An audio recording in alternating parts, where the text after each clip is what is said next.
Salmo número 23. Continuamos con la exposición de este Salmo, estos 6 versos que ya llevan más de 3 semanas siendo objeto de nuestro estudio, de nuestra reflexión, en este bosquejo maravilloso de lo que traduce la literatura sapiencial hebrea. Salmo número 23. Para muchos no tendrán ni que abrir la Biblia, es uno de los textos de mayor empleo en nuestras lecturas devocionales. ¿Cuántos han empleado el Salmo 23 como un recurso para recordar la compañía, la provisión, la bendición que le acompañará a usted en su peregrinar independientemente de las circunstancias? Hay un Dios que ha prometido y con certeza meridiana sigue diciéndole a su pueblo: nada te faltará si Jehová es tu pastor. Y aun cuando andes en el valle de sombra de muerte, no deberías temer temor alguno, porque Él es el Dios que hace presencia en nuestra crisis. Bueno, vamos a seguir explorando. Y en estos 2 primeros versos estuvimos explorando lo que traduce la expresión Jehová. Jehová es mi pastor. Y decíamos de manera retórica que no es lo mismo decir que Jehová es mi pastor a decir que la Coromoto es mi pastor, a decir que Baal es mi pastor, a decir que Shiva es mi pastor, a decir que Alá es mi pastor. Hay substanciales diferencias, tanto en el orden filosófico como en el orden teológico. Y de alguna manera el lector desprevenido quizás no advierte en estas tesis que de alguna manera hoy han encontrado tanta divulgación cultural como es el relativismo cultural, la idea de que la verdad no es patrimonio de nadie, sino que la verdad después de todo es un constructo social, es una construcción intersubjetiva o es una proyección u objetivación de la conciencia del sujeto cognoscente. Yo construyo la verdad, no es que la verdad me deja una impronta en mi conciencia, es que yo soy el diseñador y constructor de la realidad. Esta es la concepción que en el mundo contemporáneo se ha abrazado con tanto entusiasmo y que parece ser, cuando usted lo plantea, una tesis prácticamente irrefutable del mundo posmoderno. Todos tenemos la razón. La verdad no es de nadie, la verdad es del que la quiera tomar. Tú tienes tu verdad, yo tengo mi verdad, aquel tiene su verdad. Y el problema es, levantarle ya la mano a Aristóteles, es que no es verdad que todos tenemos la verdad. Este es el angustiante problema que en el orden de la ciencia y en el orden del pensamiento formal se nos presenta. Y para presentárselo a usted de manera más sencilla, yo sé que hablar de estos temas puede resultar un poco denso, pero para presentarlo de la manera más escueta y sencilla, mis queridos hermanos, tú no puedes decir que está lloviendo y no está lloviendo y que ambas afirmaciones sean verdaderas de manera simultánea. Tú no puedes decir es bonita y es fea al mismo tiempo, porque de alguna manera son aspectos que contradictoriamente hacen inadmisible el pensamiento. El principio de identidad y de no contradicción nos diría A es igual A no es igual a no A. Yo no puedo decir que la Tierra es redonda y decir que la Tierra no es redonda y decir que ambos tenemos el mismo estatus de verdad. En el mundo posmoderno, hoy se afirma esto, pero los más lúcidos pensadores, quizás lo que han tratado de devolverle la lucidez y el sentido común al pensamiento contemporáneo, nos han recordado, como Carl Otto Appel, por ejemplo, la gran crisis del mundo posmoderno es que usted llama a y no a verdaderos. No es posible que Cristo sea el Salvador y que Buda también lo sea. No es posible que la Biblia sea el libro inspirado por Dios y que el Corán también lo sea. No es posible que la Biblia, su cosmovisión sea verdadera y que el libro de los muertos egipcios también sea verdadero. La angustiante afirmación en términos formales, aún matemáticos, es esta: una de las dos tiene que ser falsa o las dos son falsas. pero ambas verdaderas no pueden ser de manera simultánea. Y esta es la angustiante condición de la proclamación del Evangelio en la era posmoderna y de la era de la posverdad. Porque le estamos diciendo al mundo lo que ellos interpretan como un crimen de odio. El crimen de odio que proclamamos es que es Cristo en vosotros, la esperanza de gloria, y que yo soy el camino, la verdad y la vida, y nadie viene al Padre sino por mí. No hay otro nombre dado a los hombres bajo el cielo en el cual podamos ser salvos, sino en el maravilloso sublime nombre de Cristo Jesús. Eso es un delito de odio para la cultura posmoderna. Es un delito de odio porque está borrando de un plumazo los duendes, está borrando de un plumazo los espíritus de las sabanas, María Leonza, Buda, y estamos diciendo: no hay salvación en otro nombre y no hay caminos verdes ni atajos al cielo. El único camino es Jesús. Eso es interpretado como un delito de odio por el progresismo woke contemporáneo. Así que el Salmo 23 es un manifiesto histórico y espiritual que le dice: nosotros tenemos a Jehová por Dios. Vamos a llegar a una conclusión: nada nos faltará. Pero alguien podría decir: oye, si Jehová es tu pastor, nada te falta. Qué buen negocio es tener a Jehová por pastor, porque a mí me hace falta un Lamborghini, me hace falta una casa en la ciudad, una en la montaña y una en la playa. A mí me hace falta una buena chequera y me hace falta viajes, placeres y cualquier tipo de experiencia enriquecedora, ¿no? ¿Tú tienes el carro último modelo? No. ¿Tienes una casa en algún lugar élite de la ciudad? No. Entonces, ¿por qué dices que nada te faltará si la Biblia dice que Jehová es tu pastor? Muy buena pregunta, y una pregunta que se ha respondido de distintas formas a lo largo de la historia. El cristianismo salió de Palestina como una fe, llegó a Grecia y se convirtió en una filosofía, luego transitó por Roma y se convirtió en una estructura de poder, y luego llegó a América y lo hicieron un negocio. Llegó a los Estados Unidos y lo convirtieron en un elemento de canje mercantil. Vergonzosa experiencia, la de la iglesia contemporánea, en donde se ha mercantilizado un patrimonio que solo por la fe se hereda, y en el que no tenemos oro ni plata, pero de lo que tengo te doy. Hoy podrían decir muchos: tenemos oro y plata, pero la iglesia podría decir: pero no puedes decir levántate y anda.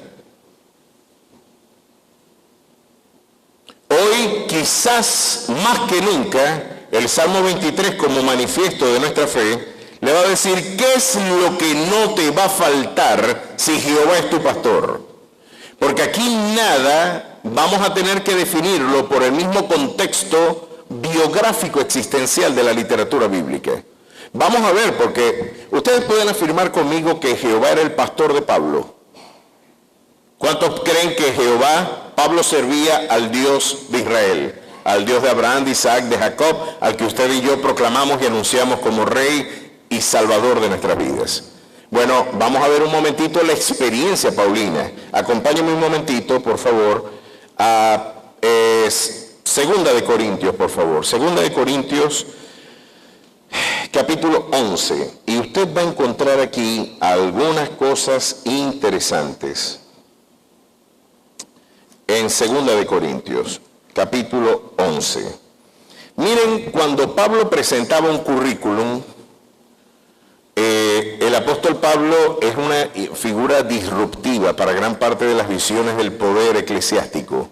El apóstol Pablo viene y les voltea la mesa a todos aquellos que han querido interpretar la espiritualidad cristiana como un mercado. Yo creo que no hay nada más peligroso para estos estafadores de la fe que la iglesia se ponga a leer el Nuevo Testamento en rigor, No como el que lo lee generalmente, no, me voy a leer un versiculito antes de dormirme para que los demonios no me molesten. Bueno, lo cierto es que tenemos acá a un apóstol que le está volteando la mesa a mucha gente. Está diciendo, este negocio, hermano,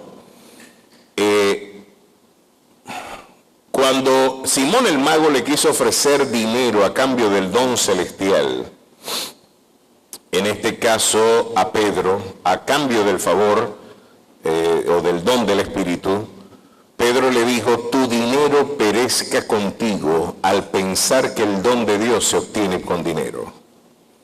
Yo no sé qué Biblia están leyendo hoy, pero no hay manera bíblicamente de justificar yo comprar un milagro. No hay manera. Y no importa, usted me puede llamar mente cerrada, usted me dice, ese no le entran balas, ni me van a entrar hasta que usted no me demuestre con la Biblia lo contrario. Yo le voy a responder como Lutero, yo estoy cautivo de la palabra del Señor. Con ella cualquier amén, sin ella nada. No voy a dar un paso más allá, no puedo decirle amén a algo que usted no puede respaldar bíblicamente. No es que la Biblia es muy estrecha, el estrecho es usted. Que de alguna manera está pensando que este es un libro antiguo y que necesitamos una versión edulcorada del Evangelio, una versión descafeinada, un poquito más contextualizada y relajada al mundo posmoderno. Usted necesita una versión light del Evangelio. ¿Por qué usted se opone que nos vendan un pacto mercantil a cambio de un favor divino, chico? Porque la Biblia lo condena, punto. Ese no es el Evangelio. Llámelo entretenimiento, llámelo filosofía, llámelo corriente espiritual, pero no lo llamen Evangelio, porque el Evangelio dice algo muy distinto. El Evangelio dice, vengan y beban del agua de la salvación gratuitamente. ¿Y qué precio puedo yo pagar a cambio de un glorioso favor? ¿Quién puede ponerle precio a la sangre del Cordero? No hay oro y plata que pueda homologar el valor de su labor redentora. Aquí tenemos un tesoro escondido en vasos de barro, decía el apóstol Pablo, y una de las evidencias más claras de esta incontrovertible condición la vemos en la experiencia biográfica del mismo apóstol Pablo. Miren lo que dice en el capítulo 11, verso 22. Son hebreos, hablando de los falsos profetas, yo también. Son israelitas, yo también. Son descendientes de Abraham, también yo. Son ministros de Cristo, como si estuviese loco, hablo. Yo más, en trabajos más abundantes, en azotes sin número, en cárceles más, en peligros de muerte muchas veces. De los judíos 5 veces he recibido 40 azotes menos 1. 3 veces recibir esta cuerazón encima. Usted está viendo lo que el fundador de la iglesia primitiva tuvo que vivir. ¿Cómo armoniza esta concepción bíblica, rigurosamente bíblica, porque no le estoy agregando ni sustrayendo nada? Estamos sencillamente leyendo en su literalidad radical y gramatical e histórica lo que el testimonio sagrado enseña. Aquí tenemos un Dios que se ha revelado y un apóstol como su ministro que está sufriendo padecimientos, azotes. 3 veces he sido azotado con vara, 1 vez apedreado, 3 veces he padecido naufragio, 1 noche y un día he estado como náufrago en alta mar, en caminos muchas veces, en peligros de río, peligros de ladrones, peligros de los de mi nación, peligros de los gentiles, peligros en la ciudad, peligros en el desierto, peligros en el mar, peligros en falsos hermanos. Un coreano diría, ¿qué peligro? No. Puros peligros. Un peligro, no. Muchos peligros afrontó el apóstol Pablo. Ahora, no estamos ante una experiencia cómoda. No estamos ante una experiencia que de alguna manera pueda resultar incluso atractiva para la dimensión del marketing contemporáneo. Si alguien me dice a mí, ¿quién te llevó para allá? Si yo le digo a usted, chico, despedimos a un misionero rumbo a Europa de nuestra iglesia, y cuando de repente llegan noticias del misionero, nos dicen que lo vendieron. Lo capturaron, un circuito de trata de blancas lo agarró, lo capturó y se lo llevaron como un esclavo para el Congo. ¿Y qué pasó allá? Lo vendieron. ¿Y qué? Está de esclavo. Siguientes noticias. Lo acusaron de violación. ¿Cómo va a ser? Pero si ese era un muchacho íntegro. Era un muchacho sano, era un muchacho de Dios. La siguiente noticia, y la gente generalmente va a decir lo que usted escucha en la iglesia: si usted despide a un muchacho y se lo roban, luego lo acusan, lo meten preso, ¿sabe lo que la iglesia dice normalmente? No era de Dios. No era de Dios que él estuviera viajando. Es más, el pastor no oró para comisionarlo para Europa. Por eso fue que pasó eso. Sin embargo, cuando usted explora, yo le estoy poniendo en otras palabras la vida de José. Un hombre al que Dios le dijo: te voy a nombrar, y fíjense, la promesa divina era encumbrarlo en lugares de poder, iba a ser el segundo después de Faraón, pero en términos funcionales, José tuvo mayor poder que el mismo Faraón, porque textos paralelos nos dicen de que el Faraón mismo lo llamaba padre. Y esto armoniza perfectamente con lo que históricamente en la literatura egipcia muchos niños asumían los roles de liderazgo monárquico desde muy temprana edad. A lo mejor José era un muchacho ya, un hombre bastante joven, pero el faraón era mucho más joven todavía, quizás un adolescente. Lo cierto es que teniendo el anillo del poder, lo interesante y lo que a nadie se le ocurre pensar es: ¿era Jehová el pastor de José? ¿Era Jehová el pastor de Pablo? Si el Salmo 23 dice que Jehová es mi pastor y luego dice que nada me faltará, ¿por qué a Pablo lo agarraron a palos, pastor? ¿Por qué dice aquí que 5 veces he recibido 40 azotes menos uno? Una tremenda ganga. Que te den, por lo menos no 40 menos 1. Usted sabe lo que son 40 azotes romanos o judíos. No queremos hablar de los romanos, que tenían ya en términos forenses proporciones impresionantes. Desgarraban porque tenían esquirlas al final los látigos.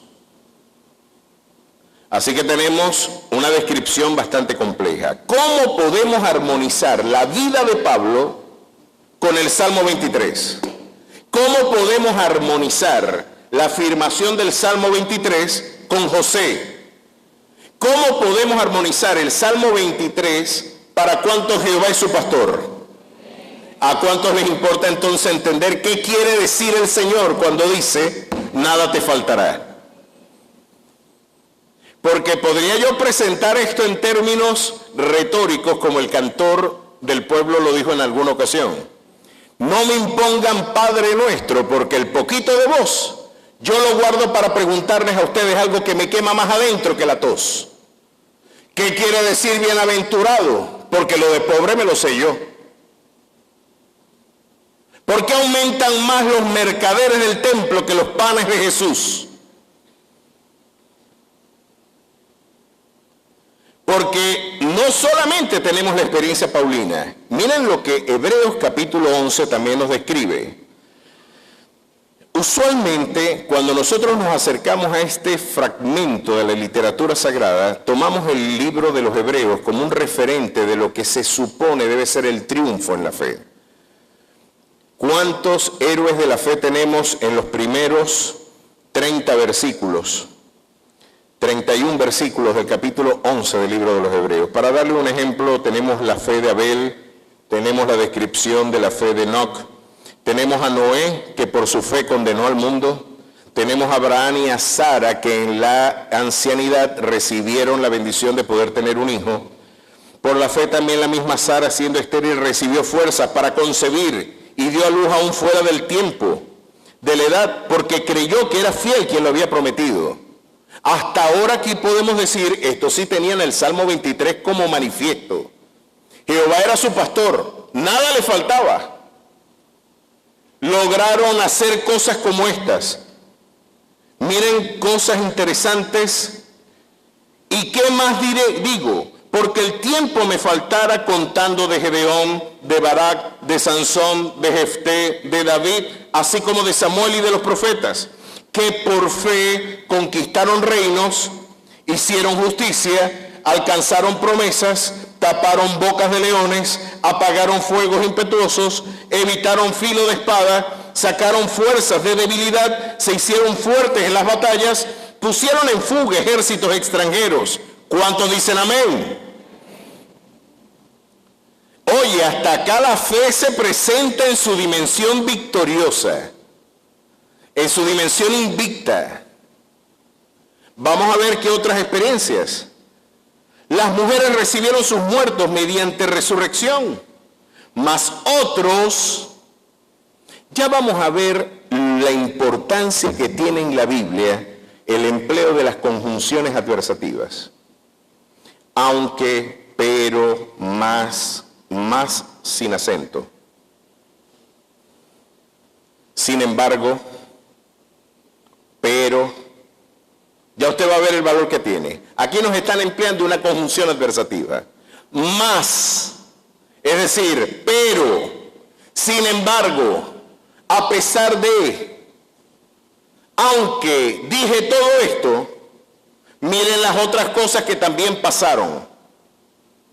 Más, otros experimentaron vituperios y azotes, y a más de estos prisiones y cárceles.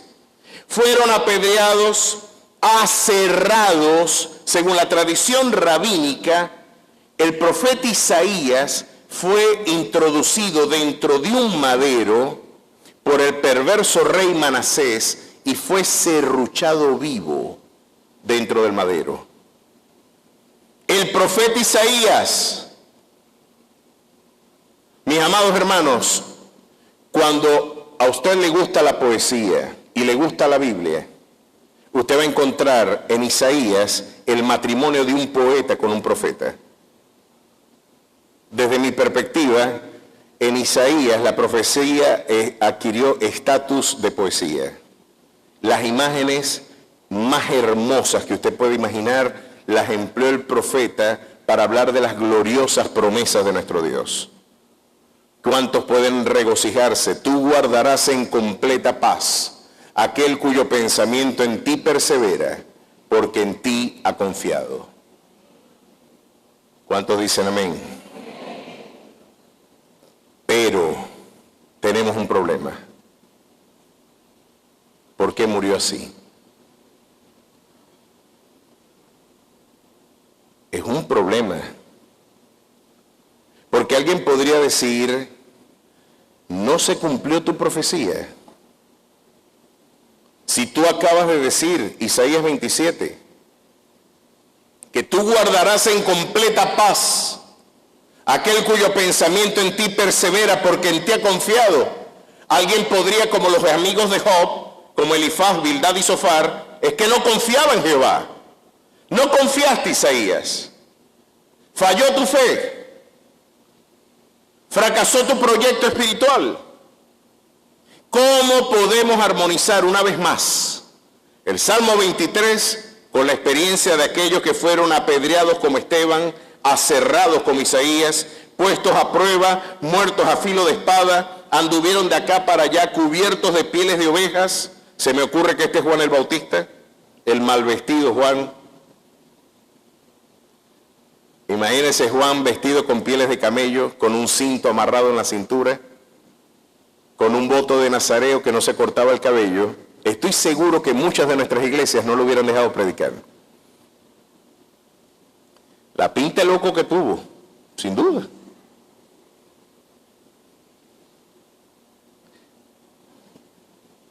De cabras, pobres, angustiados, maltratados, de los cuales el mundo no era digno, errando por los desiertos, por los montes, por las cuevas y por las cavernas de la tierra, Estoy en el capítulo 11, verso 38 de Hebreos, ahora en el 39. Y todos estos, aunque alcanzaron buen testimonio mediante la fe, no recibieron lo prometido.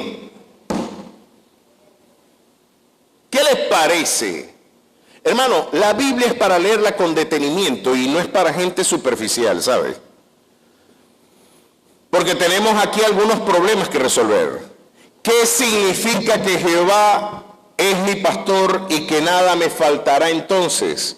Para volver y retornar la hilvanación de nuestras ideas la semana pasada, hermanos, el propósito que debes responder es esto: ¿qué es lo que Dios dice es el objetivo de mi vida? ¿Hacia dónde me dirige Dios? ¿Cuál es la causa última de tu existencia?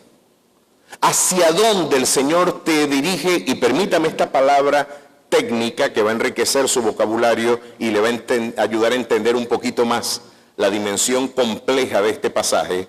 Esta es la causa teleológica. ¿Qué significa teleológica? Eso que tiene nombre antibiótico, pastor. Teleológico es la finalidad, el objetivo, la consumación. ¿Hacia dónde se dirige Dios? Y el Señor podría decir, mira, para los propósitos que yo te creé y te llamé, para aquello para lo cual yo te aparté desde antes de la fundación del mundo, porque no eres un accidente, no eres una contingencia, eres nada más y nada menos que mi especial tesoro, eres la niña de mis ojos, y quizás las circunstancias que yo te he permitido afrontar te llenan de confusión, pero quiero decirte que para los propósitos últimos que yo te llamé, el objetivo final de mi búsqueda en tu vida es que tu vida sea el reflejo del carácter de mi Hijo Jesús, que puedas tener la estatura de la medida del varón perfecto.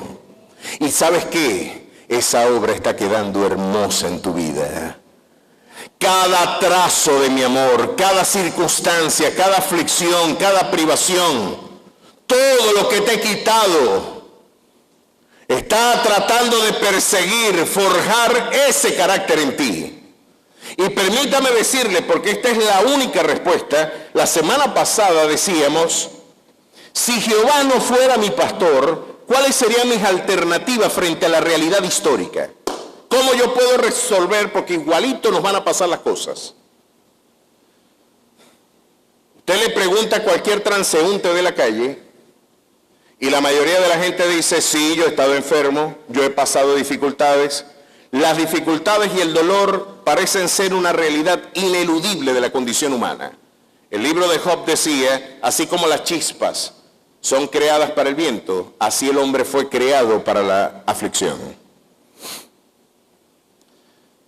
¿Qué alternativa yo tendría de interpretar lo que me está pasando? ¿Fue suerte? ¿Mala suerte? ¿Es el destino? ¿O es que hay un Dios que creó y se desentendió del universo, como lo creía Voltaire y el deísmo ilustrado? ¿O es que estamos ante un determinismo inexorable y fatalista, como dicen los hindúes o como lo dicen los islámicos? De que estamos fatalísticamente condenados al dolor. ¿O es una fortuna o es el azar el que está tirando los dados para las circunstancias que yo vivo? No. El Señor dice, yo no estoy jugando a los dados contigo. Lo que no se te ha predicado, no se te ha dicho con todas sus palabras, porque esta es la versión poco mercantil del Evangelio. Esta es la dimensión poco carismática o más bien popular del Evangelio. Decirte no que vas a parar de sufrir, decirte que vas a sufrir. ¿No ha leído usted en el libro de los Hechos que es necesario que a través de muchas tribulaciones entremos al reino de los cielos? ¿No ha leído usted al apóstol Pablo, al que acabamos de leer su minuta y su biografía ministerial, decir que nos ha sido concedido no solamente creer en Él, sino padecer por Él? Pues ahora usted se encuentra ante esta maravillosa perspectiva en donde Dios dice, sí, yo tengo objetivos que he trazado y no te los están diciendo. Santiago en el capítulo 1 nos dice algo más. Hermanos míos, tened por sumo gozo cuando os halléis en diversas pruebas. Y aquí es donde viene a complicarse más el tema, porque queremos ser honestos en nuestra fe. Yo podría plantear esto así: Señor, puedo entender que tú estés permitiendo esta circunstancia para mi crecimiento. Como lo dice Santiago, permítame leerle completo. Sabiendo que la prueba de vuestra fe produce paciencia. ¿Cuántos quieren tener un carácter impaciente? Menos mal que no dijeron amén.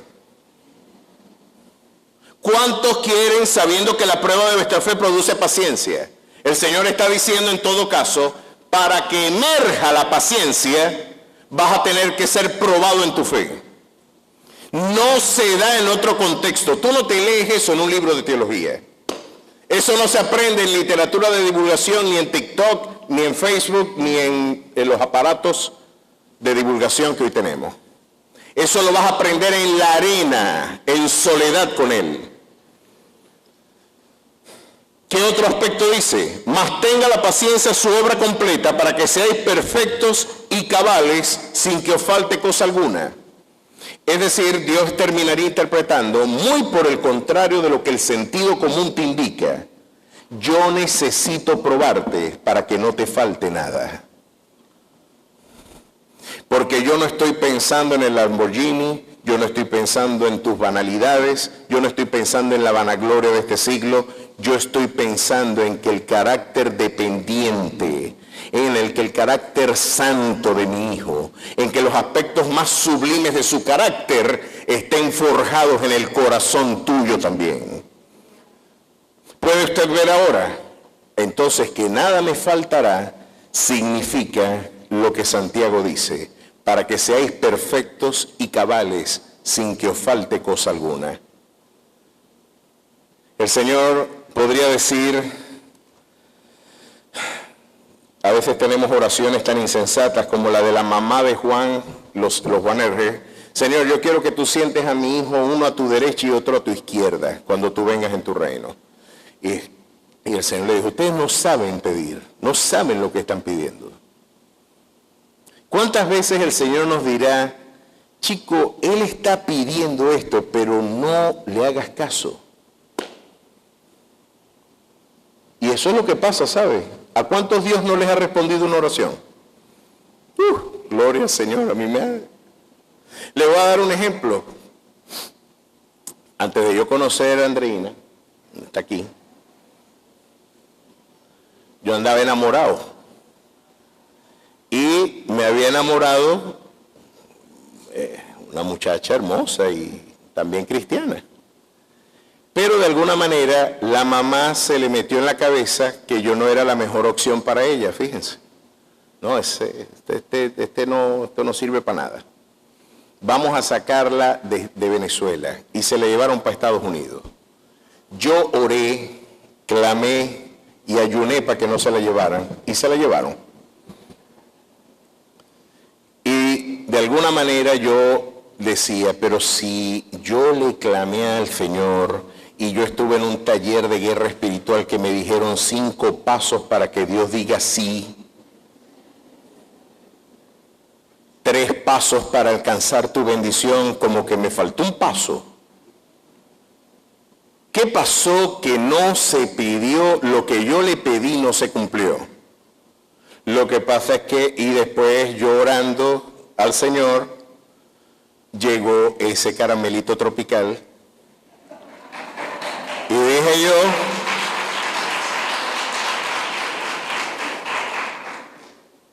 después uno explora por Facebook, 20 años después, cómo se ve uno. Gloria a Dios por mi esposa. Gloria al Señor por mi esposa. Al que, pocas palabras,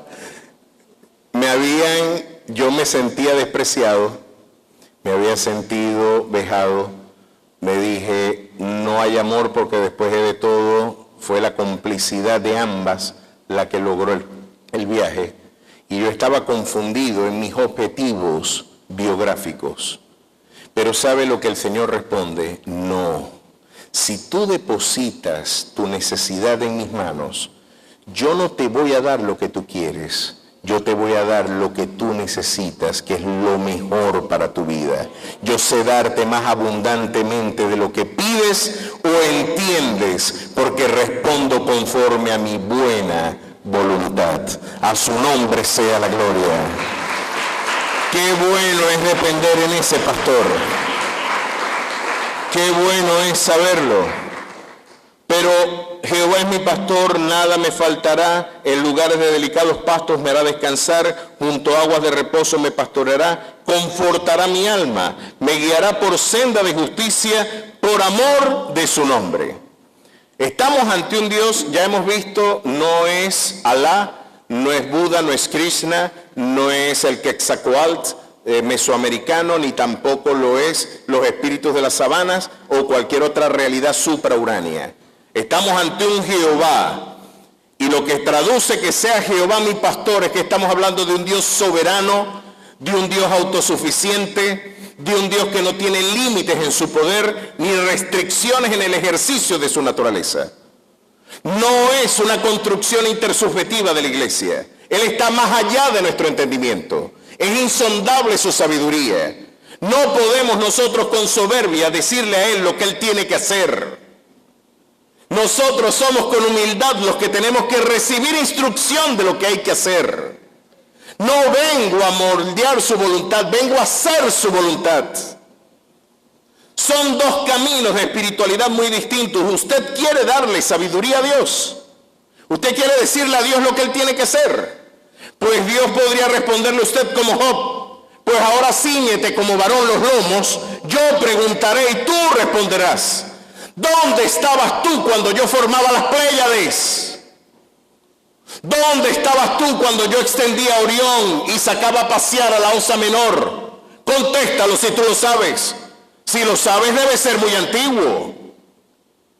¿Quién me dio a mí primero para que yo tenga que devolverle? ¿Quién me enseñó a mí sabiduría para que yo demande del consejo? Este es un Dios que puede silenciar nuestra soberbia religiosa, demostrar nuestra estrechez de entendimiento, la incapacidad que tengo yo para decirle al pastor lo que él tiene que hacer. Qué bueno es que Él es mi pastor y qué bueno es que Él se revela de manera gloriosa en este documento. Cuando usted puede entender eso, los delicados pastos, decíamos la semana pasada, traducen descanso, y el énfasis que persigue en este caso el pastor es brindarnos descanso. Y decíamos cómo terapéuticamente nos viene tan bien descansar. Hay una teología del descanso consagrada en la literatura bíblica. Hoy estamos en lo que el filósofo surcoreano residenciado en Alemania llamado Byung-Chul Han, en su libro La sociedad del cansancio, a lo que el mismo Mario Vargas Llosa había llamado también la civilización del espectáculo, engendra esa civilización del cansancio. Les decía yo que Byung-Chul Han había forjado el metarrelato discursivo de esta serie de televisión que en Netflix todo el mundo vio, El juego de calamar. Esa visión en donde los sujetos usaban la libertad para privarse de sus libertades. Es decir, yo elijo morir por la consecución de objetivos materiales. Ese ejercicio de alienación, de enajenación ya no coaccionada por el Estado, sino que viene de una mente enajenada de la verdad, puede llevarte al suicidio solamente por consagrar bienes terrenales. Byung-Chul Han, en La sociedad del cansancio, decía algo que la Escritura nos enseña. Tenemos que volver a la meditación. Tenemos que volver a la vida contemplativa, a los aspectos serenos de la espiritualidad calma. Y el Señor nos está diciendo en el Salmo 23, yo persigo ese objetivo en tu vida, yo necesito que tú descanses. Si hoy usted observa, y les decía yo también, quizás una de las entrevistas más recurrentes que yo tengo en la oficina, en consejería, en el resto de la semana, tiene que ver con procesos de ansiedad y de depresión. Es intimidante el número de personas que están hoy llenas de ansiedad. Y si usted me permite, estoy transitando por un área y teniendo médicos tan encumbrados aquí, uno siente cierto pudor de hablar de estos temas. Sin embargo, es algo que ya ha tomado carácter de divulgación y todo el mundo afirma que es cierto. El tema del cortisol y su incidencia, cómo logra desarmonizar nuestro balance fisiológico. Cómo estamos intoxicados de miedo, de temor. Cómo el estrés, que para muchos es un elemento retórico, se ha convertido en un evidente y abrumador factor de malestar espiritual integral, hermano. Lo que usted cree que no tiene incidencia en el ámbito físico, tiene más de lo que usted piensa. El estrés nos puede matar. Y hemos subestimado eso, ¿no? Eso es un cansancio normal. Hermano, te puede llevar a niveles de deterioro profundo en tu vida. El ritmo de vida no pausada, en donde tú te sientes bajo profundas presiones sociales, bajo profundos momentos de malestar integral en tu vida. Mis queridos hermanos, para hablar de un ejemplo de esto, se lo puedo decir ante una economía que me invita a consumir, ante un marketing que me invita a consumir y una economía que lo impide. Usted tiene que estar bien vestido, oliendo a los perfumes de moda, estando en los carros para dar testimonio de triunfos y de éxito, pero tienes una economía que va de espalda a ese objetivo. No se puede frenar y acelerar al mismo tiempo el carro. Y estamos en una sociedad que nos invita a acelerar, pero en una economía que nos invita a detenernos. Y eso es un elemento que tarde o temprano va a promover fracturas en nuestra psiquis. No podemos afirmar que el adulterio es pecado y después ejercitarlo. No podemos decir que robar es pecado y después robar. Estás acelerando y frenando al mismo tiempo y tu vida se va a fracturar. No puedes acelerar y frenar al mismo tiempo. No puedes vivir en esta suerte de trastorno esquizoide social. El Señor invita al descanso. Y vimos cuál es el camino del descanso. Aprended de mí que soy manso y humilde, para que encuentre reposo vuestra alma. La mansedumbre y la humildad como caminos al descanso. Porque estamos hablando más allá de un descanso fisiológico que por demás es necesario. Estamos hablando de un reposo espiritual, emocional y aún psicológico. Nada hagáis por contienda o por vanagloria, antes bien con humildad, estimando a los demás como superiores a ti mismo. Haya pues en vosotros este sentir que hubo en Cristo Jesús, el cual siendo en forma de Dios, no estimó el ser igual a Dios como cosa que aferrarse, sino que se despojó a sí mismo, y estando en la condición de siervo, se humilló, haciéndose obediente hasta la muerte y muerte de cruz.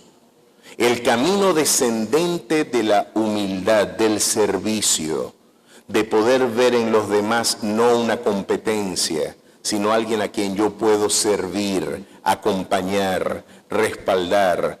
El Señor podría decir, estás en la sociedad del cansancio de Buchelham porque compites, porque rivalizas, porque siempre has pensado que tu identidad es el reflejo de tus logros. Y claro que tenemos que tener esfuerzo, hermano, y yo no quiero que se me malinterprete. Yo voy a estudiar hasta que me muera, si el Señor me lo permite. Yo creo profundamente en el progreso. Yo creo que los estudiantes tienen que estudiar no solamente por búsqueda de bienes terrenales o materiales, es un tema de crecimiento personal. Uno no estudia nada más por eso. Particularmente, claro que nos viene muy bien y debemos mantener nuestros hogares, porque la Escritura dice muy por el contrario, que el que no provee para los suyos ha negado la fe y es peor que un incrédulo. Pero debemos estudiar, muchachos. A pesar de que alguien les diga, no vale la pena estudiar, hay que ser comerciante. No, estudia y sé comerciante. Hazte amigo de los libros. Desarrolla, progresa, monta tu emprendimiento. No seas un asalariado más. Pídele a Dios sabiduría, el cual da en abundancia a todo aquel que le pide y sin reproche. Dame la capacidad de crecer, de impulsar, de estar siempre en movimiento. Los evangélicos tuvimos una tara que por mucho tiempo, lamentablemente, fue un factor de rémora a nuestro crecimiento. Si Cristo viene, ¿para qué yo voy a trabajar? En los años 80 y 70, cuando yo me crié en el Evangelio, habían hermanos que se mudaban hasta para la iglesia y daban un chinchorro. ¿Y qué está esperando a Jesús? Yo lo estoy esperando también, pero que nos consiga trabajando. Yo creo que el retorno del Señor no es un elemento metafórico de la literatura bíblica. Él dijo que el que ha de venir vendrá y no tardará. Yo creo que la Biblia quiere decir lo que dice y dice exactamente lo que quiere decir. Así que yo espero, y como decía el profeta Isaías, escudriño los cielos, porque espero que el deseado de las naciones vuelva por su pueblo. Pero mientras espero, al igual que Nehemías, tengo una pala de albañil en una mano y tengo una espada en la otra, defiendo y construyo. Debemos ejercitarnos en esa realidad. Creo con todo mi corazón que debemos progresar. Y como les digo, voy a estudiar hasta que el Señor venga. Tengo que terminar, empecé 2 doctorados nuevos, tengo que terminarlos.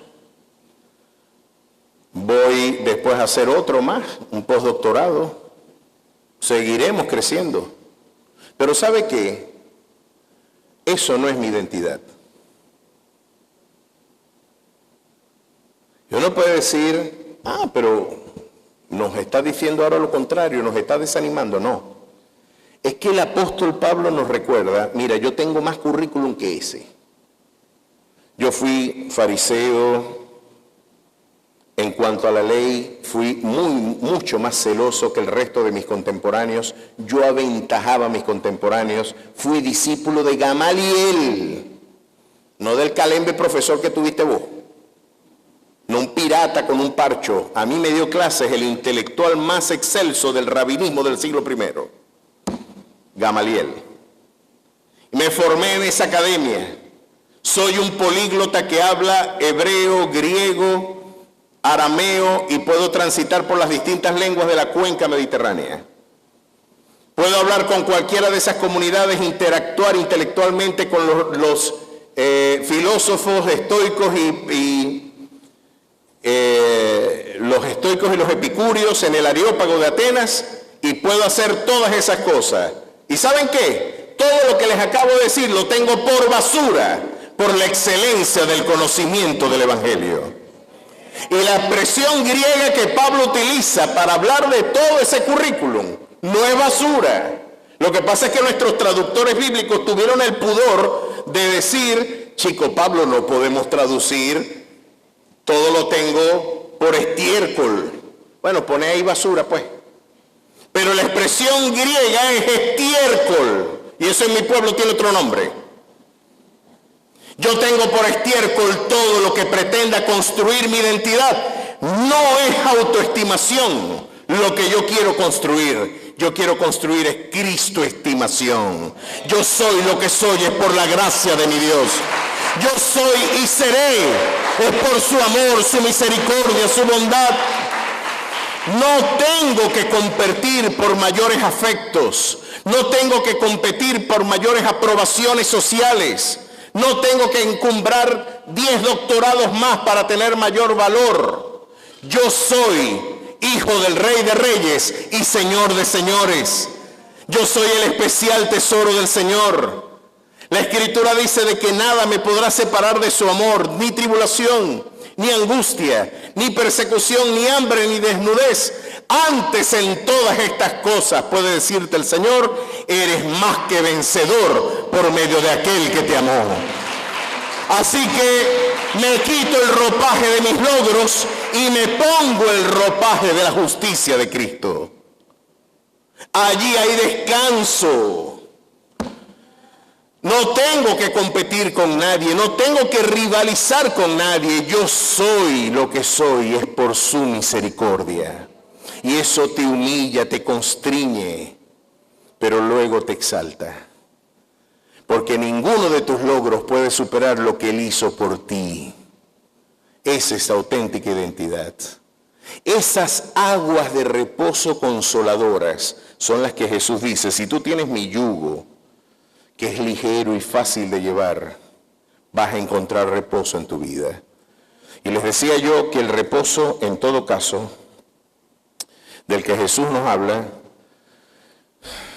es el yugo del que Él nos habla, es su doctrina.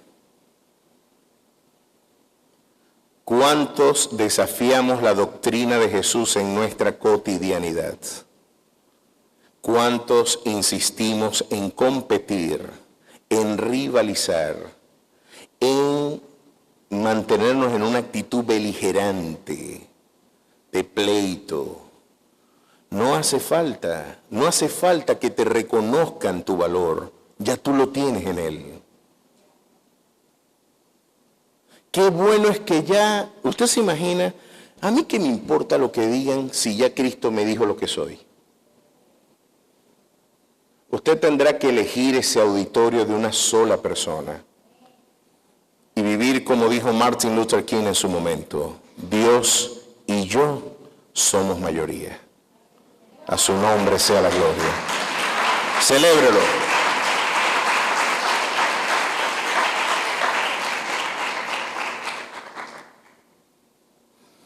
Estoy conforme con las sendas de justicia, por amor de su nombre, me guiará allí.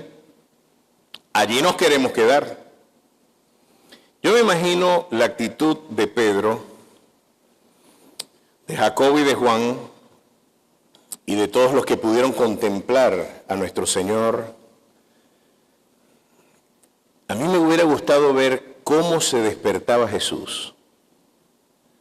Philip Yancey dice en sus libros, comparto, por eso es que me encanta tanto la literatura de ese autor, yo estuviera espiando al Señor, mira cómo toma café.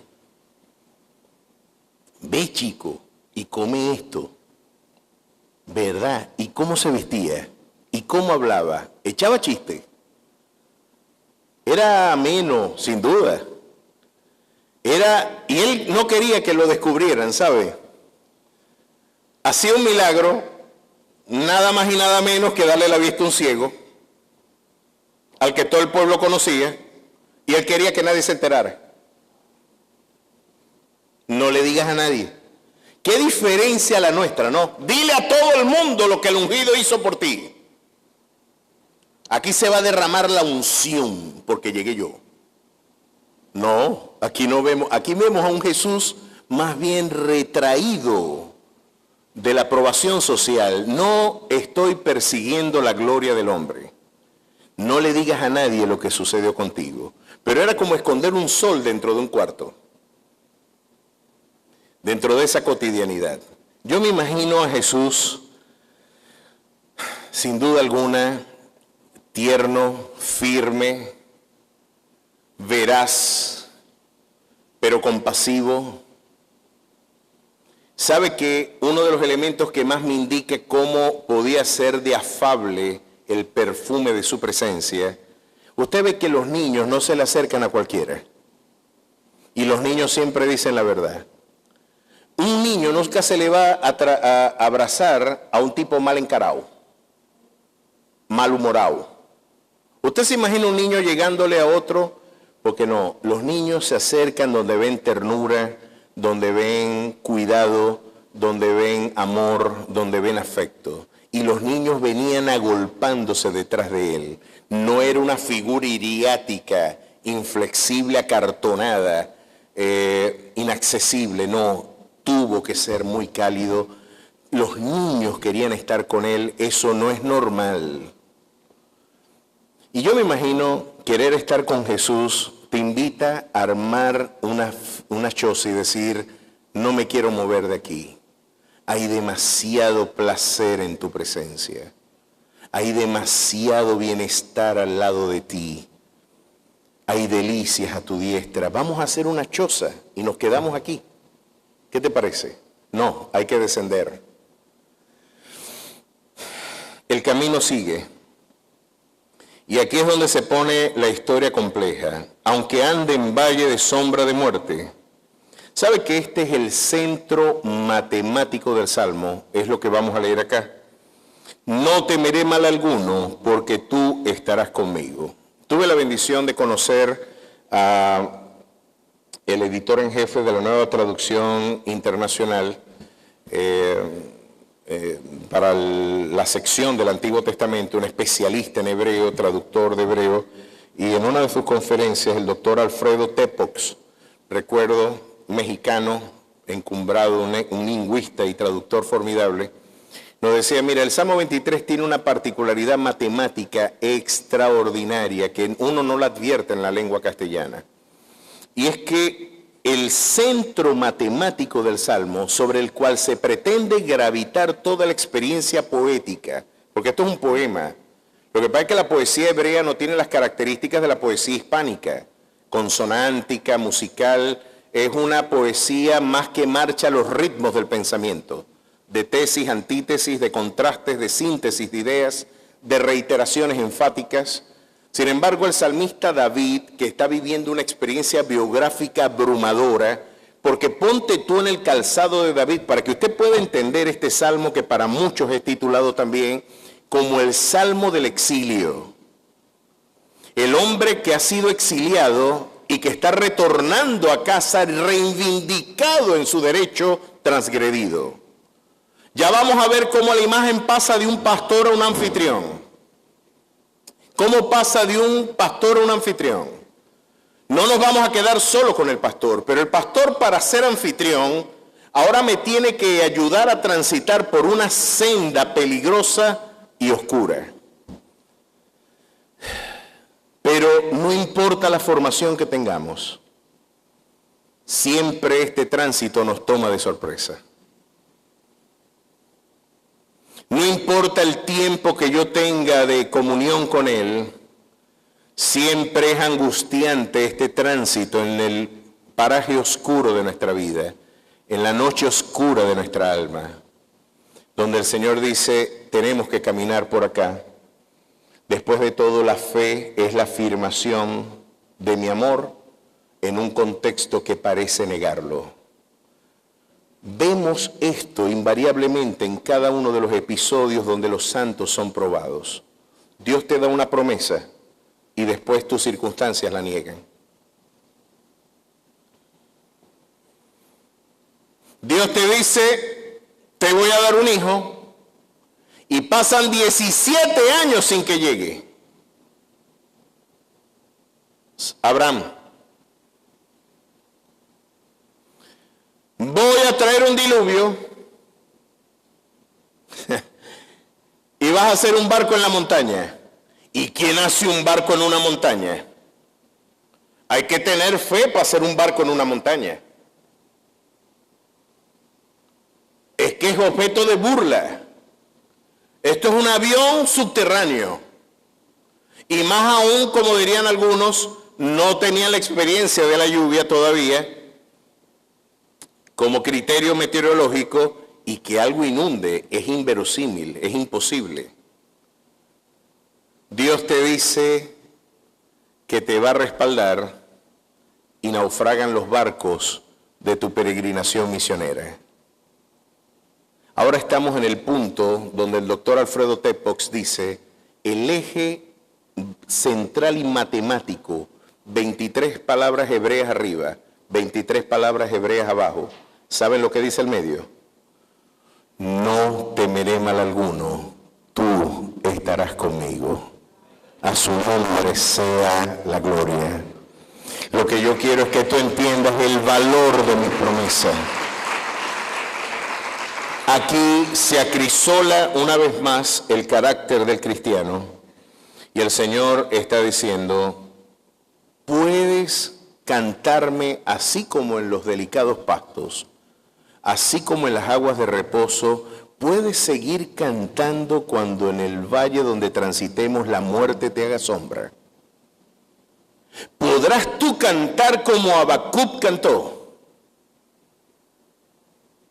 Aquí viene el valor de esta construcción gramatical tan interesante, las conjunciones adversativas, aunque, pero, más. Sin embargo, Habacuc estaba demandando juicio a Dios sobre una nación perdida. Y cuando Dios le muestra lo que va a traer, dijo, oye Señor, te pasaste. Era más de lo que yo esperaba. Pudrición entró en mis huesos. Solamente de contemplar el juicio que se avecina, esto intimida mi corazón. Pero aunque la higuera no florezca, ni en las vides haya fruto, aun cuando falte el producto del olivo, las vacas, las ovejas sean quitadas de las majadas y de los corrales, podrás tú cantar igual. Yo con todo me gloriaré en el Dios de mi salvación, el cual hace mis pies como de ciervas y en mis alturas me hace andar. Allí se presenta la adoración como un sacrificio. Allí se presenta entonces tu devoción como un testimonio, como lo dijo el hombre antiguo Job. He aquí, aunque él me matare, en él esperaré. Porque lo que yo aprendí en los delicados pastos es que a quien yo tengo en los cielos sino a ti, y fuera de ti yo nada deseo en la tierra. ¿A quién iremos si solamente en ti yo encuentro palabras de vida eterna? No importa que la muerte me haga sombra, mayor es el que está en mí que el que en el mundo está. Y en esa victoria tenemos triunfo, en esa convicción tenemos certeza de ser eximidos. Saber que Él está presente y que su compañía es la garantía. No importa lo que tus ojos revelen, Él está presente. Él está presente.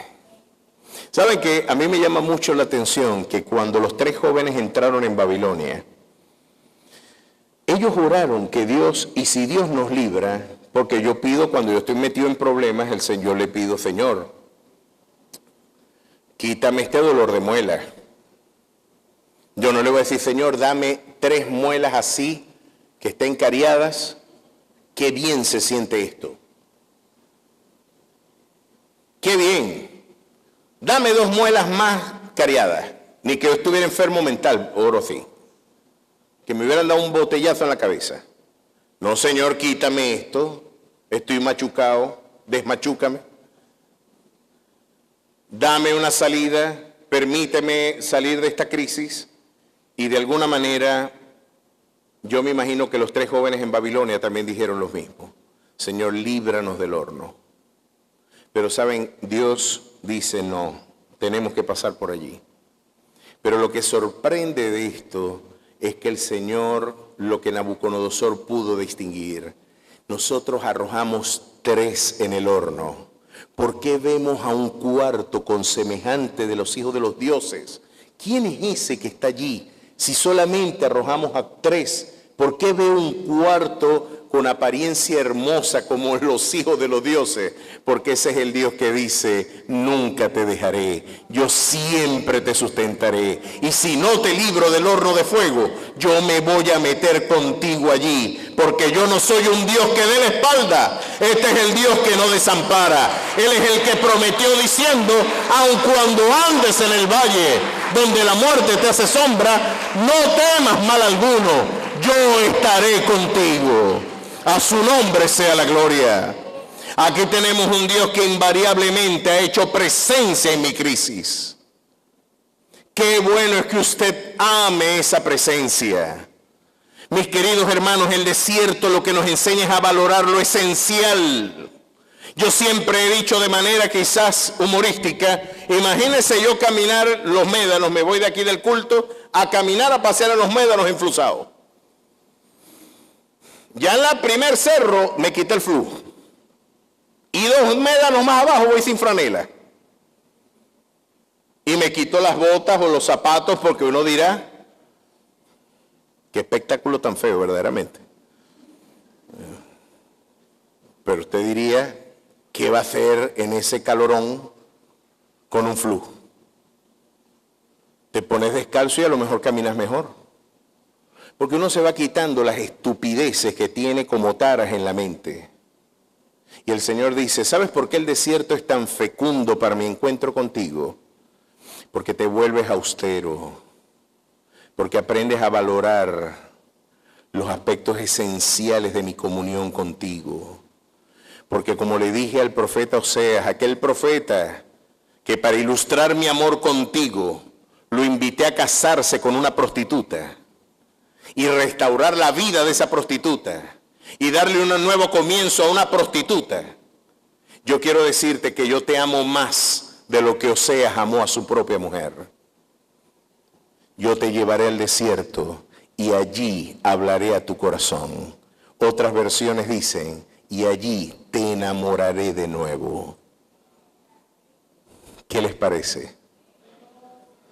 Hay un Dios anhelante de intimidad y es lo que el salmista como un manifiesto nos deja como testimonio.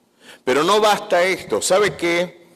A mí me trae mucho consuelo saber que Jehová es soberano, es Jehová quien administra mis lágrimas.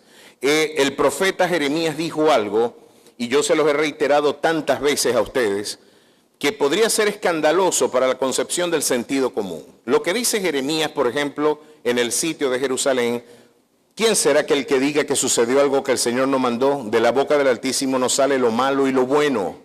O lo que dice el profeta Amós, se tocará la trompeta en la ciudad y no se alborotará el pueblo. ¿Habrá algún mal en la ciudad del cual Jehová no haya hecho? Aquí Dios está diciendo, yo soy el artífice de tus quebrantos también. Eso es otro estudio bíblico mucho más complejo que el que llevamos ahorita. Pero cuando usted contrasta el carácter, ustedes saben que los islámicos dicen lo mismo, que Alá también tiene el control de las circunstancias y que cuando Israel prevalece sobre los palestinos, Alá está respaldando a Israel. Y esto es algo que hace crujir los dientes y que confunde la teología islámica. Porque después de todo, dentro de su perspectiva fatalista, hay un Dios que está administrando cada circunstancia. En el fatalismo islámico, todas las circunstancias están regentadas por el Dios de ese libro. ¿Cuál es la diferencia si después de todo Jehová también es soberano del Alá del Corán? Que el Dios al que usted y yo rendimos culto, el objetivo último es amarnos. Y detrás de tus lágrimas, siempre, detrás de tu dolor, siempre, no algunas veces, siempre el Señor buscará tu bien. Aquí hay una diferencia entre el orden teleológico, hacia dónde se dirige Alá, hacia determinar sus valores, hacia dónde se dirige Jehová, a llevar sin duda alguna la gloria que merece su nombre, pero también Él persigue el bien de aquellos que le aman. Y miren cómo después del valle de sombra, invariablemente, esto es lo que le espera al que es ejercitado en ese gimnasio espiritual. Miren lo que dice el Señor. No temeré mal alguno porque tú estarás conmigo. Tu vara y tu cayado me infundirán aliento. La vara es para golpear, el cayado es para corregir a la ovejita desviada, pero la vara es para el lobo. Es decir, yo no estoy ante un Dios indiferente a mis agresores. Estamos ante un Dios que sabe exactamente lo que quieren hacerte tus detractores. Pero hay un Dios que tiene una vara y como más adelante lo enseña, aderezará mesas delante de ti en presencia de esos mismos angustiadores. Ahora, después que pasamos al valle, el pastor se convierte en anfitrión. ¿Y sabe qué es sabroso que uno consiga cuando va a almorzar? Una mesa bien aderezada. Compadre, eso es algo de otro nivel. A mí, yo tengo una amiga que es especialista, de hecho escribió un libro, Holly Hofster, Nuestra querida Adriana, allá en Houston, hizo un libro sobre cómo, esto es un especialista, ustedes pueden seguir su cuenta de Holly Hofster, a todas las mujeres les va a gustar eso. Cómo se pone una mesa bien bonita. Ella es la que me diría, pastor, este tenedor es para mariscos, este tenedor es para carnes, este tenedor, para mí yo agarro una cuchara. Y pelo por eso, y ¿qué diría Joao Carreño? Dios mío, qué vergüenza, pastor. Bueno, pero hay un tenedor para cada cosa, muchacho, y unas tazas, y usted pone las flores de tal manera. Todo eso está bien, y el salmista está diciendo, ¿sabes qué? Tú puedes reírte de esas cosas, pero el Señor es tan detallista que te tiene una mesa preparada así para ti. ¿Qué te parece? ¿Y sabe lo que está diciendo el Señor? ¿Quién se estaba metiendo contigo? Recuerda que yo soy un pastor no desarmado. Yo soy Jehová, Dios de los ejércitos. Él tiene una vara, y esa misma vara vendrá a administrar justicia a las naciones. Hoy usted se puede sentir abrumado por el poder de los poderosos para violentar tu derecho. ¿Y cómo me defiendo frente a la abrumador fuerza de poderosos que pueden violentar mi derecho? ¿Cuál es mi respuesta frente a su amenaza? Gente que tiene capacidad de hacer daño. Pero el Señor dice, mira, aprende a responder lo que Jesús le respondió a Pilatos. Pilatos le dijo lo mismo, tú no sabes, a mí tú no me respondes. Tú no sabes que tengo poder de matarte, chico. ¿Tenía poder o no poder Pilato para matarlo? Claro que sí, de hecho lo mató. Pero Jesús lo puso en perspectiva, ya va. Tú tienes poder porque ninguna potestad tuviera sobre mi vida si no te viniera de lo alto. Así que en última instancia, tú estás siendo un instrumento providencial para la consecución de objetivos mucho más superiores que tu calembe puesto que estás aquí usurpando en Judea. Tienes un poder por ahora, temporal y efímero, y no lo tuvieras si no te viniera de lo alto. Pero cuando el Señor disponga, la rueda va a dar la vuelta y el que estaba abajo se va a poner arriba.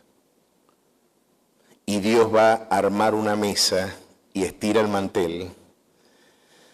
¿Quiénes eran los que decían que tú no servías para nada? Yo voy a poner la mesa delante de ellos y te voy a atender yo mismo. Y te voy a abrir puertas que nadie va a poder cerrar. Y voy a cerrar puertas de aflicción que nadie podrá abrir.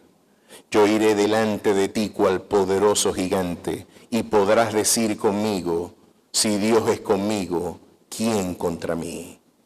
Ese es el Dios que promete, si yo hago a Jehová mi pastor, en mi peregrinar espiritual yo tendré mesas de reivindicación. Yo tendré lugares de honra en el que el Señor dirá, este es el premio de la obediencia y de la observancia. Yo seré el Dios que reivindicaré tu derecho transgredido.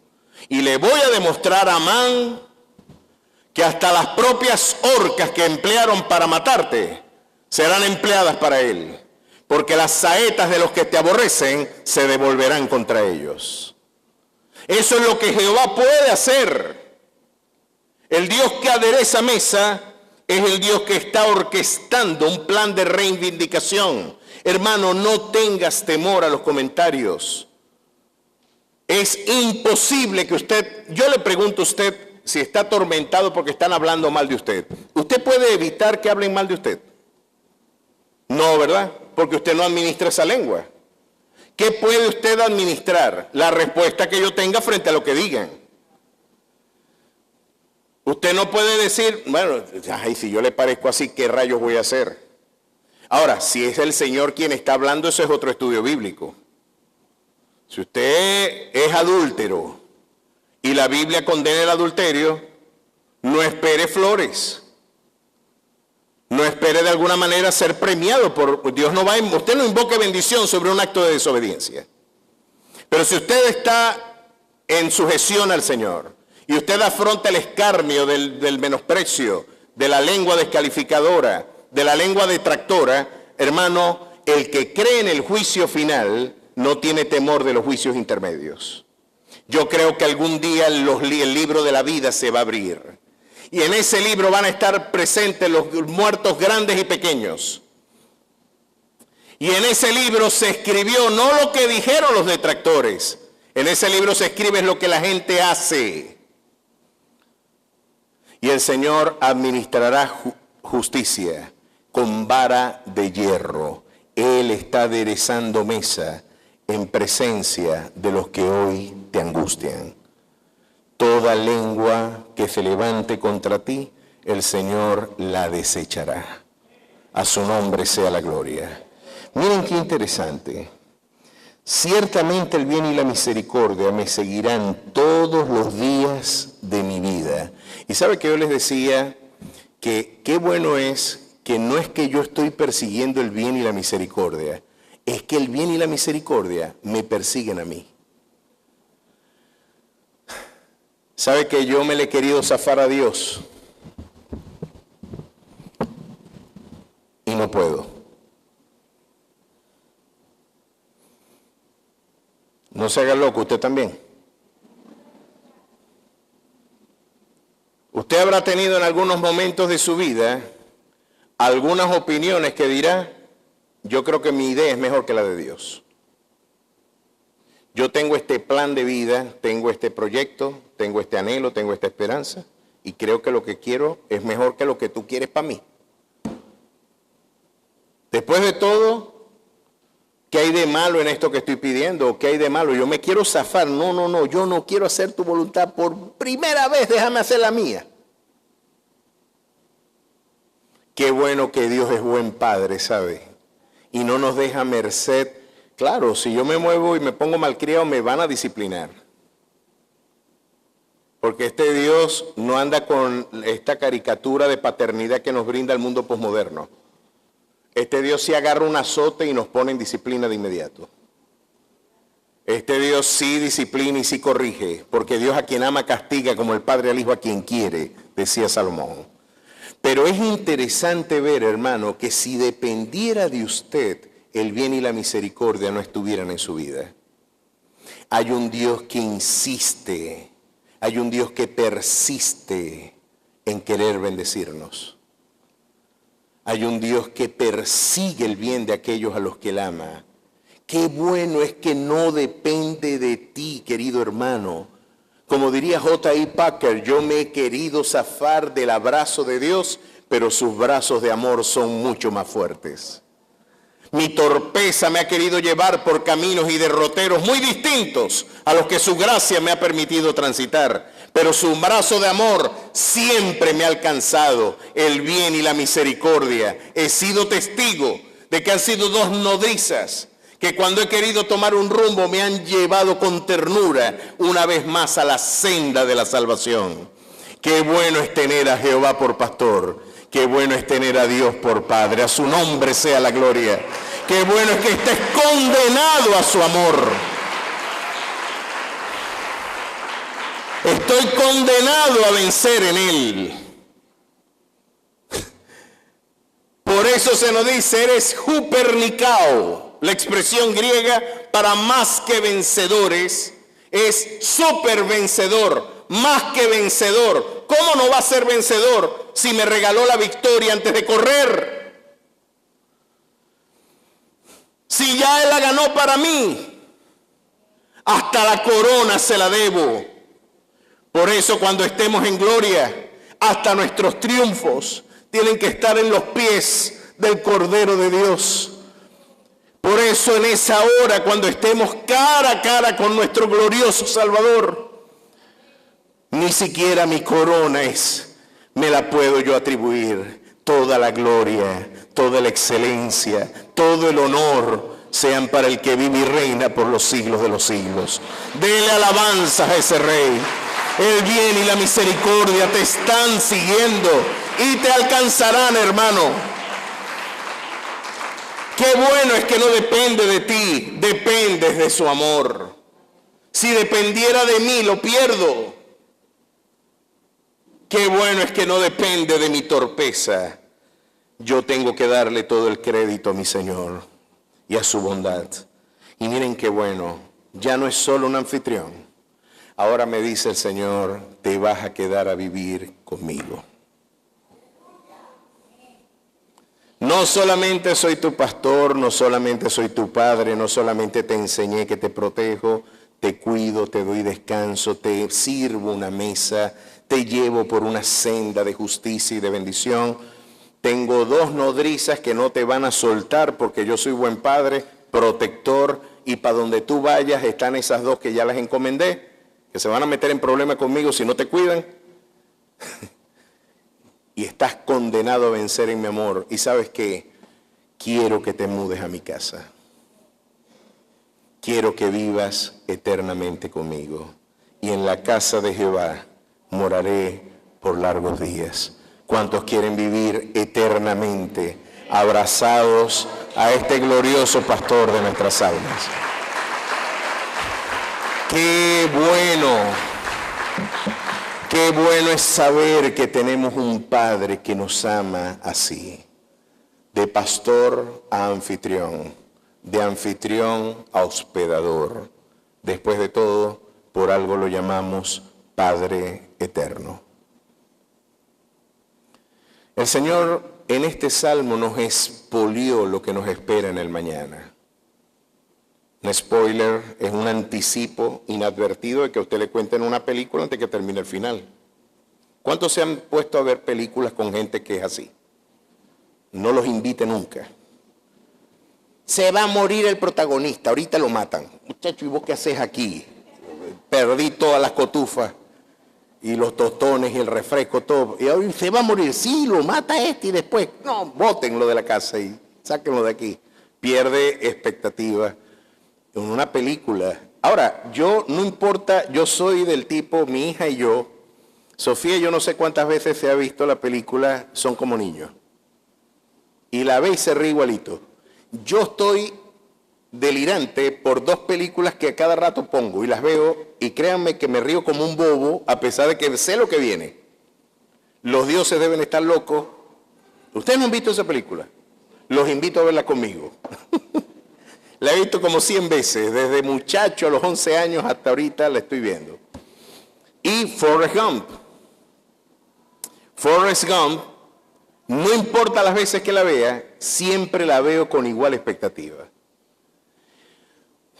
Ahora, no me gusta que me spoilen una película que estoy viendo por primera vez, pero cuánto me gustaría que me dijeran qué va a pasar conmigo y mi familia y los que amo en el mañana. Y el Señor dice, ya yo te lo dije. Puedes peregrinar en ese valle sabiendo que yo estoy contigo. Puedes peregrinar con certeza de victoria a pesar de la sombra de la muerte. Puedes seguir proclamando lo que el Salmo 1 dice es formidable. Con ese salmo mi mamá me trilló desde muy niño. Recuerdo mi primera visita a la primera librería cristiana que yo fui a los 4 años de edad, La Estrella de la Mañana en Maracaibo, presidida por nada más y nada menos que nuestro queridísimo pastor Asdrúbal Ríos. El escritor más prolijo que tuvo el estado Zulia fue un cristiano, fue nuestro querido pastor Asdrúbal Ríos, autor de más de 180 libros, superando a Rafael María Baralt. Fundó una librería como era de esperar y se convirtió en un escritor porque la curia para ese momento imponía que todo lo que un cristiano evangélico dijera en la radio tenía que ponerse por escrito. Y él se vio obligado a escribir sus programas de radio y de esos programas de radio salió su formidable biblioteca. Recuerdo que tenía una plaquita en La Estrella de la Mañana con el Salmo 1 y yo le dije, mami, yo quiero esa placa. Todavía la tengo al lado de la cabecera de mi cuarto. Está allí, tiene casi 50 años. Y recuerdo que mamá me dijo, yo te la compro si tú me prometes que te lo aprendes de memoria. Y uno de los aspectos más conmovedores del Salmo 1 es que vamos a ser como árboles plantados junto a corrientes de agua. que dan fruto en su tiempo y que su hoja no cae y que todo lo que hagamos, Dios lo prosperará. Ahora, Ray Vanderlaan, un historiador y antropólogo holandés que hizo vida en Tierra Santa, visitando el territorio palestino, se dio cuenta de que los ríos son como los de Falcón, estacionarios. Son llamados walis a esos tránsitos temporales de agua. Tú ves el cauce, pero no ves el agua. Hay nivel freático debajo de esos ríos. Ahora miren esta maravillosa ilustración de fe. Sabemos que hay aguas, es por el reverdecer y el fruto del árbol. El árbol está junto a la quebradita. No se ve el agua, pero está brevando del nivel freático, del tránsito por ella. Así era para el salmista el paraje bastante desolador de Judea, y poder decir, oye, hoy quizás no veo la promesa física de tu presencia en mi vida, yo no te puedo ver ahorita, pero el fruto del Espíritu y el reverdecer de mi vida dan testimonio de tu presencia, de tu misericordia y el bien que tú tienes para mí. ¿Puedes hoy dar testimonio de esa presencia también? Es el fruto de tu vida, el testimonio de que le estás siguiendo. Hoy puedes decir, sí, Él es mi pastor, y para los propósitos que Él se trazó para mi vida, nada va a faltar. ¿Cuántos quieren hacerlo a Él su pastor? ¿Cuántos quieren hacer a Jesús el autor y consumador de su fe? Yo le invito a que incline su rostro y cierre sus ojos. Y si por primera vez usted escucha estas palabras, usted repita conmigo esta sencilla oración. Señor Jesús, he oído tu palabra. En respuesta a ella, yo me acerco a ti. Perdona mis pecados. Escribe mi nombre en el libro de la vida. Séllame. Bautízame con tu Santo Espíritu y haz de mí una nueva criatura. En Cristo Jesús. Amén y amén. ¿Hay alguien que por primera vez haya hecho esta oración conmigo? Levante su mano en alto. Si alguien por primera vez repitió conmigo esta oración. ¿Hay alguien? Dios bendiga al caballero, Dios bendiga a la dama. Dios bendiga a la dama también.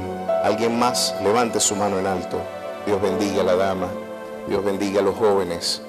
Yo voy a tomarme el atrevimiento, ¿qué les parece? Y me dan el privilegio de estrechar sus manos. Acompáñenme aquí a un momento para orar por ustedes. Por todos aquellos que hicieron esta oración, les invito a que pasen al frente. El pastor de nuestras almas les espera. Dios les bendiga. Dios me le guarde. Quédese por aquí. Vamos a orar por cada uno de ustedes. Dios te bendiga. Dios te guarde. Qué bueno. Que Dios me le bendiga. Dios te guarde. Dios me le bendiga. Qué bendición. Dios bendiga a los jóvenes. Bienvenidos. Dios los guarde. Dios te guarde. Dios te bendiga. Bienvenida. Dios te guarde. Bueno, pónganse de pie y brinde el mejor de sus aplausos, porque esta es la obra de nuestro Rey. La palabra del Señor dice que hay fiesta en los cielos cuando un pecador pasa de muerte a vida. Esta es la palabra de fe que predicamos y que todos aquí hemos proclamado en algún momento de nuestras vidas. Si tu boca confesare que Jesús es el Señor, si en tu corazón tú crees que Dios le levantó de entre los muertos, tú serás salvo. Yo les pregunto hoy públicamente, ¿cuántos pueden creer que Jesucristo es el Señor? ¿Cuántos pueden creer que Dios le levantó de entre los muertos? Si ustedes pueden creer este sencillo acto de fe, de ser auténtico, puede brindarles un nuevo comienzo. Y miren qué gloriosa promesa tenemos para ustedes. De modo que si alguno está en Cristo, nueva criatura es. Las cosas viejas pasaron, y aquí todas son hechas nuevas. Dios te está diciendo, tengo un papel en blanco para que escribamos una nueva vida. ¿Cuántos quieren escribir con Él? A su nombre sea la gloria. Vamos a orar por ellos. Ponga su mano hacia este lugar. Dios y Padre Celestial, gracias por tu amor. Gracias porque esta es tu obra, maravilloso Rey. Tu extraña obra, la que no entendemos, pero sigues haciendo a través de los siglos. Y en medio de los tiempos te ha placido darla a conocer. Oh Dios precioso, tú conoces cada vida aquí representada. Quédate en sus corazones, llénales con tu presencia. Ellos públicamente han confesado que tú eres el Señor de sus vidas, que tú eres el Rey de reyes y Señor de señores, que el poder de nuestro Dios Padre te levantó de entre los muertos, y por esa victoria hoy ellos tienen una herencia incorruptible. Bendíceles en tu gracia, sosténles en tu amor, que ellos puedan perseverar en este camino de justicia y sobreabundar en fruto para la gloria de tu nombre. Bendíceles y guárdales, que tendremos cuidado en darte la gloria y la alabanza a ti. En Cristo Jesús. Amén. Amén. Dios los bendiga, que Dios los guarde mucho. Las hermanas quieren tomar sus nombres y sus teléfonos, porque estamos encantados de que hayan compartido este día con nosotros y que el Señor sea y continúe hablando a sus vidas. Ya ellas van a tomarle sus nombres y sus direcciones para poderles visitar. Bueno, vamos a despedirnos con mucha alegría y con mucho gozo, aún con lágrimas en nuestros ojos, aún con quebrantos en nuestro corazón. Qué maravillosa es la adoración cuando viene de un corazón afligido y compungido. Confiemos que el Señor está con nosotros. ¿Cuántos dan gloria a su nombre?